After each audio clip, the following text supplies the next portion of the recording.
हा प्रश्न स्पेसिफिक त्या विद्यार्थ्यांसाठी आहे किंवा त्या कॅन्डिडेटसाठी ज्यांना आता आय-टीचा क्लास करायचा आहे एखाद्या इन्स्टिट्यूटमधून.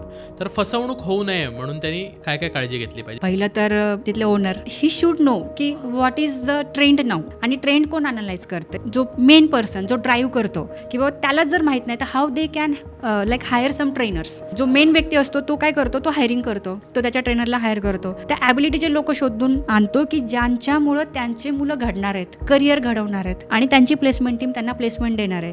दुसरी गोष्ट, लोकेशन फार मॅटर करतं, कारण बऱ्याच वेळा लोकांसोबत असंही फ्रॉड होतं की बाबा मी काल पैसे भरले, आज इन्स्टिट्यूट गायब. सो ती गोष्ट किती वर्ष जुनी आहे, किती वर्षांपासून काय रेप्युटेशन आहे, हे गोष्टी बघा.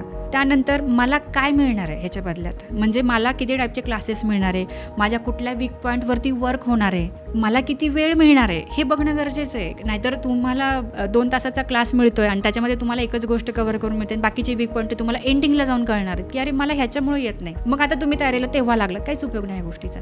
सो आय-टीसाठी जे मेन गोष्टी ती सगळे मला मिळतात का हे बघणं गरजेचं आहे. आणि सगळ्यात महत्त्वाचा फॅक्टर क्वांटिटी. कॉलेजेसमध्ये 60च्या वरती मुलं असतात एका क्लासमध्ये, त्यामुळे कॉलेजचा कुठलाच प्रोफेसर जाऊन बुक बघू शकत नाही, नोटबुक बघू शकत नाही. त्यामुळं कॉलेज लेवलचं जे टीचिंग आहे, लर्निंग आहे, ते लिमिटेड राहतं. सो क्लासेस बघताना क्वांटिटी बघणं गरजेचं आहे. 8-10 मुलांचा ग्रुपमध्ये स्टडी असेल तर प्रत्येकासाठी ट्रेनरला वेळ देता येतो, हा खूप इम्पॉर्टंट फॅक्टर आहे. मला असं म्हणायचं आहे की तुमचा टाईप तुम्हाला माहिती आहे, म्हणजे तुम्ही क्लासमध्ये टॉपर होतात का बॉटम लेवलला होतात हे तुम्हाला माहिती. तुम्ही तुमची क्षमता ओळखून क्लास चूज करणं गरजेचं आहे. जर तुम्हाला माहिती की नाही I was never a topper, I was at the mid level किंवा I was at the bottom level, तुम्हाला असेच क्लासेस बघावे लागतील की ज्याच्यामध्ये क्वांटिटी कमी आहे. नाहीतर मग काहीच उपयोग नाही सगळे इन्व्हेस्टमेंट करून, मग तुमचा वेळ तसाही वेस्ट आहे, कारण तुमच्यावरती कोणी लक्ष देणार नाही, त्यामुळे तुम्हाला येणारच नाही.